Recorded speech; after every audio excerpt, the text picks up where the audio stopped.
Neue Woche und wieder mal Glück. Hier ist dein Markus aus Alanya. Ich hoffe, dir und deiner Familie geht es sehr, sehr gut. Ich grüße dich, egal wo und wann du gerade bist und das Video anschaust. Wir hier in Alanya, wir verstecken uns mittlerweile von der Sonne. Es ist brutal heiß geworden. Wir haben jetzt heute den Montag, an die 40 Grad. Es ist wirklich krass. Wir waren schon sehr lange am Pool. Immer wieder natürlich Sonnenpause machen am Schatten. Unterm Schirm sozusagen, immer wieder eine Abkühlung gesucht und jetzt mache ich ein Video für euch und möchte auf gewisse Themen eingehen, die wirklich für viele Menschen sehr krass sind. Deutschland ist wirklich krass und ich möchte aus der Community, aus der anderen Community mal ein paar Berichte zeigen, beziehungsweise ein paar Meinungen und ein paar Stimmen euch zeigen, wie krass sie von Deutschland überzeugt sind oder eben auch nicht. Und das ist heftig. Und ihr habt es im Thumbnail schon gesehen, im Titelblatt. Über 80% würden sofort auswandern, wenn sie die Möglichkeit hätten. Entweder es liegt am Geld oder vielleicht auch familiär, dass sie sich da nicht einig sind. Aber über 80% individuell würden sofort auswandern. Deutschland, Österreich, Schweiz verlassen.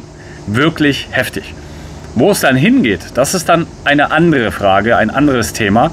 Aber allgemein, dass man ein Land verlassen möchte, ist schon natürlich zu bedenken. Und da würde ich mir als Staat natürlich auch mal Gedanken machen. Oder was meinst du? Es kann ja nicht sein, dass wenn immer mehr Menschen auswandern wollen, flüchten wollen sozusagen, aus verschiedensten Gründen, dann kann ja irgendwas nicht stimmen mit dem Staat. Das ist ja wie in einer Beziehung, wenn du dich auf eine Beziehung einlässt. Warum kommt es zu Trennungen? Es gibt auch finanzielle Gründe, ganz klar. Aber es gibt auch manchmal einfach Gründe, die kann man nicht immer so erklären. Ja? Die sind dann einfach so aus gefühlstechnischer Sicht her. Man kann sich nicht mehr riechen, man kann sich einfach nicht mehr sehen. Und ja, anscheinend ist das mit dem Staat gleich. Ja? Das ist heftig. Ja? Und da gibt es einfach Menschen, die sind so davon überzeugt, auswandern zu wollen, obwohl ich aus meiner Erfahrung mittlerweile sagen kann, dass ich jedem nur empfehlen kann, ja, teste es an. Teste es an und halte dir aber trotzdem immer ein Rückfahrtticket bereit. Nicht, weil ich jetzt mit dem Gedanken spiele, zurück nach Deutschland zu kommen, aber wir hatten ja damals auch Gedanken, in Paraguay, als wir waren, nach Deutschland zurückzukommen, weil Paraguay für uns überhaupt nicht stimmig war. Und auf so eine Idee, in so einem Gefühl musst du ja erstmal kommen. Weil wenn du planst, in ein Land auszuwandern, dann ist es ganz klar, dann hast du ja auch noch nicht dieses Gefühl. Du bist ja davon überzeugt, dass du das Richtige machst und du gehst mit so einer Art Urlaubsstimmung in so ein Land und gibst Vollgas und tust alles dafür, dass du dort sauber und schnell hinkommst. Aber dann, das ist eben wie mit einer Beziehung, kann es passieren, dass sich das nach Monaten oder teilweise nach Jahren so ein bisschen aufklärt, so ein bisschen Licht ins Dunkle kommt und dass du, wenn du im Ausland bist, dass dir vielleicht die Decke auf den Kopf fällt, dass es langweilig ist, gerade wenn du auch Kinder hast, vielleicht in dem Fall, wie wir es in Paraguay eingeschätzt haben, die Zukunft natürlich nicht so prickelnd ist, vielleicht auch die Ausbildung nicht die beste ist. Klar, da kann man sich jetzt streiten, auch in der Türkei, ganz klar. Aber so eine Gefühle kann man nicht einfach vortäuschen beim Auswandern. Bei einer Beziehung schon, aber beim Auswandern eher nicht. Und das Gefühl, das man dann hatte, wie wir in Paraguay, das hatten wir nicht in Deutschland. Und das kannst du auch nicht vortäuschen, das kannst du auch nicht hineinfühlen. Wie ist das, wenn du dann dort bist? Nein, es gibt einfach Sachen, die musst du selbst erlebt haben. Ja? Und dementsprechend ist es immer zu hinterfragen und vor allen Dingen, wie ich es gesagt habe, erstmal das Ganze auf Probe vielleicht zu versuchen, gerade wenn du das Land noch nicht kennst. Ja? Und ich möchte jetzt mal auf ein paar Kommentare drauf eingehen, wie die Menschen Deutschland finden, beziehungsweise was sie davon halten, was sie für Gedanken über Deutschland haben. Ja? Und ich habe da mal den einen oder anderen Screenshot gemacht von der anderen Plattform und dementsprechend schreibt hier Your Takeoff, Deutschland, ihre Gedanken, fremdgesteuert und manipulativ, durch und durch. Wirklich krass. Viele Menschen würden das jetzt schon auf Anhieb gar nicht erst nachvollziehen können. Sie würden sagen, wie jetzt fremdgesteuert? Wir sind doch ein souveräner Staat, die BRD. Sie ist souverän. Aber dass dahinter eigentlich eine Firma steckt, die ganzen Ämter, alles GmbHs sind, etc. Nein, das ist natürlich Quatsch. Ja. Also manipulativ, definitiv, ganz klar. Man wird im Kindesalter schon indoktriniert sozusagen. Deswegen sind aber auch die Schulen meiner Meinung nach auch überhaupt erst gegründet worden, um natürlich die nächste Generation so hinzubiegen, wie man das haben möchte. Und dementsprechend natürlich auch dem deutschen Staat oder auch wenn du in den USA lebst und Spanien, ganz egal wo du bist, dass du dafür natürlich brennst und eigentlich gar nicht die Option siehst, auszuwandern, sondern einfach das hinzunehmen, wie das Leben in Spanien ist oder wie in Deutschland ist oder sonst wo und einfach hier zu arbeiten. Genau dasselbe war ja bei mir auch. Ich bin doch auch total manipuliert gewesen. Ich war über 12,5 Jahre bei der Bundeswehr. Ja? Also wenn jemand manipuliert worden ist, dann bin ich das. Also das ist wirklich ganz, ganz krass. Ja? Kommen wir zum nächsten Kommentar.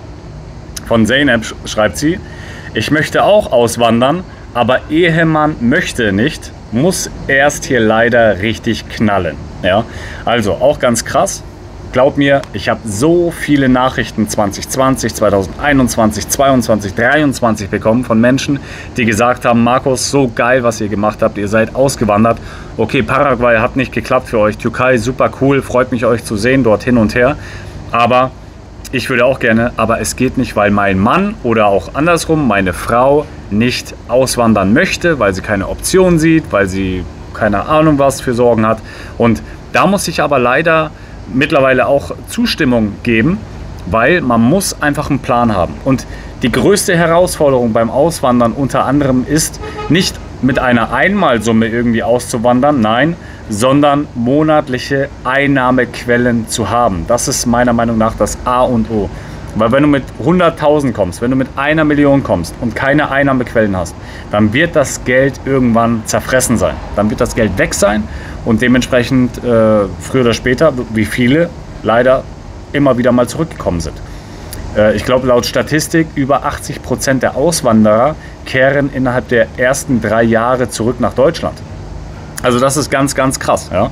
Und dementsprechend muss man sich das gut überlegen. Ja?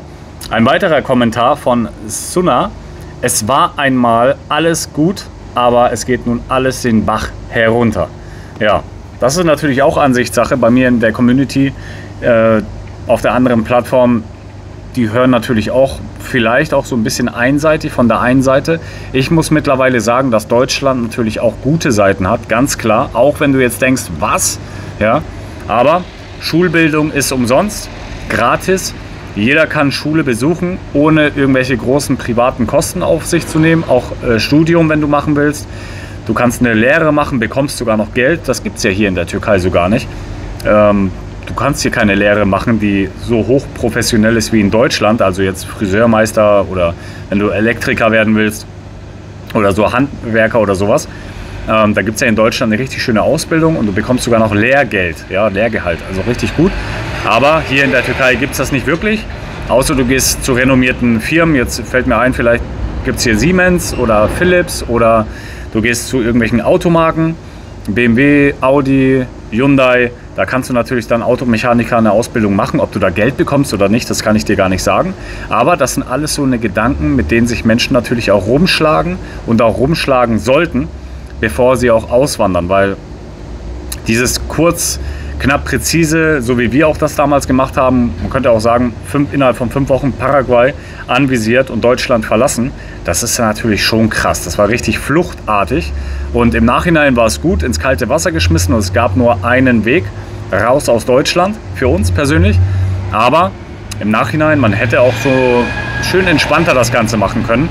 Und man hätte sich natürlich finanziell auch nochmal weitere größere Puffer aufbauen können. Man hätte sein Online-Business noch weiter aufbauen können zu der Zeit. Aber trotzdem sind wir froh und dankbar, dass das letztendlich alles so irgendwie funktioniert hat und funktioniert. Ja?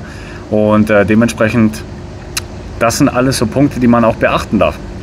Dementsprechend freue ich mich natürlich, ja, meine Community auch hier mal zu Wort kommen zu lassen mit so einer Plattform hier, wenn sie so ein Video auch mal gefallen hat. Lass gerne dem Video einen Daumen nach oben da. Deine Gedanken lass gerne dazu da. Und schreib auch gerne mal rein, ob du auswandern wollen würdest, sofort, wenn du könntest. Und wann, wenn nicht, woran liegt's? Ja, dementsprechend freue ich mich schon auf das nächste Video. Bleibt gesund und munter. Dein Markus aus der Sonnenhitze Hölle hier Alanya. Es ist brutal heiß hier.